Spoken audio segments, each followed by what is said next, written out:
और देखिए, पश्चिम एशिया में यह जारी है तनाव और जंग के बीच भारतीयों के लिए एक राहत भरी खबर है। दुबई में फंसे भारतीयों की घर वापसी शुरू हो गई है।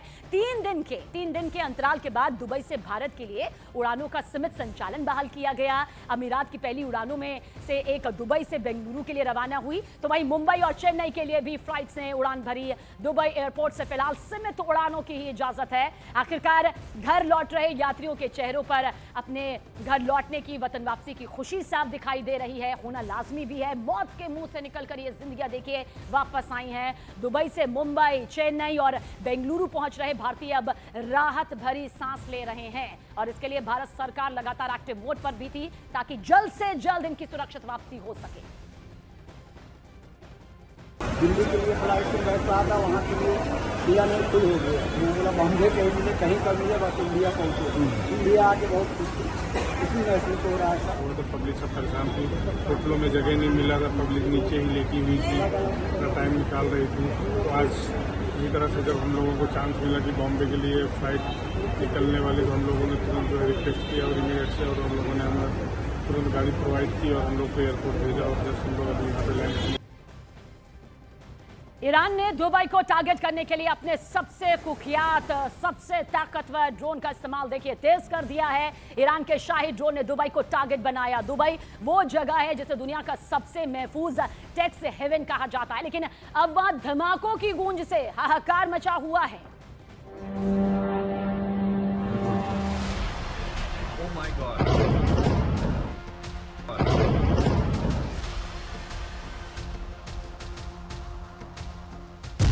आग की लपटों से घिरा चमचमाता शहर। ईरान अमेरिका जंग का यूएई पर असर।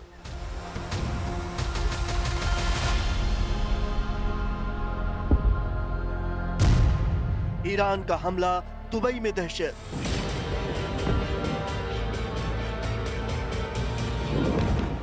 ईरान के हमलों की गूंज दुनिया का टैक्स हेवन माने जाने वाले चमचमाते शहर दुबई में सुनाई दे रही है। दुबई एयरपोर्ट पर किस तरह अफरा तफरी मची है, इन तस्वीरों में देखिए। सायरन की तेज आवाज के बाद दुबई एयरपोर्ट पर मौजूद सभी कर्मचारी और अधिकारी पार्किंग में छिपते दिखे। दुबई में यह दहशत ईरान के उन हमलों को लेकर है जिसकी वजह से दुनिया के सबसे व्यस्त अंतर्राष्ट्रीय ट्रांजिट दुबई इंटरनेशनल एयरपोर्ट पर उड़ानों का संचालन अनिश्चित काल के लिए रोक दिया गया।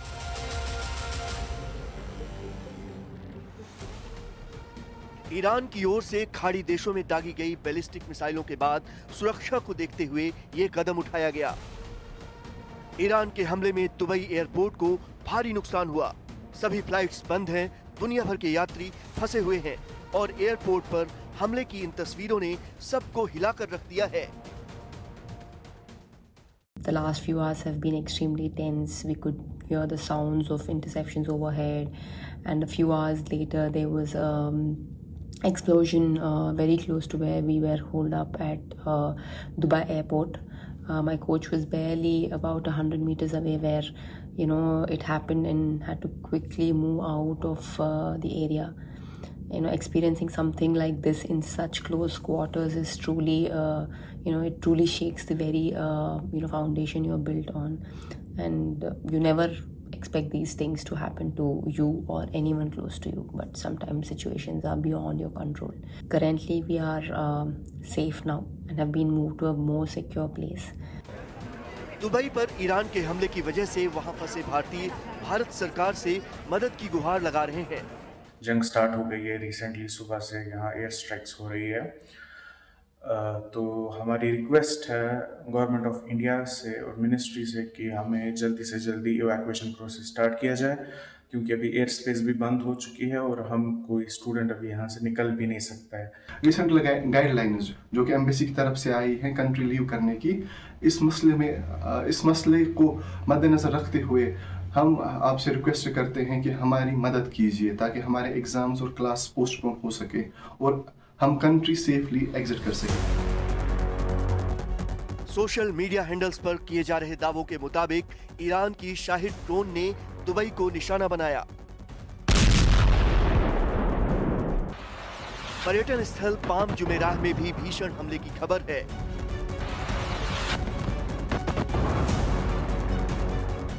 ये मानव निर्मित द्वीप लग्जरी होटल्स और रिहायशी टावरों के लिए मशहूर है। एक इमारत में विस्फोट के बाद रिस्पांस टीमें एक्टिव हो गईं। पाम जुमेराह के एक होटल के पास धमाके के बाद डाउनटाउन और मरीना इलाके में कई जगहों पर धुएं के गुबार देखे गए। ईरान के हमले में 4 लोग बुरी तरह घायल हो गए। हालांकि हालात पर काबू पा लिया गया। तनाव के बीच यूएई ने एहतियातन अबू धाबी सिक्योरिटी एक्सचेंज और दुबई फाइनेंशियल मार्केट को 2 दिनों के लिए बंद करने का ऐलान किया है। वहीं दुबई में स्थित दुनिया की सबसे ऊंची इमारत बुर्ज खलीफा को भी सुरक्षा कारणों से खाली करा लिया गया।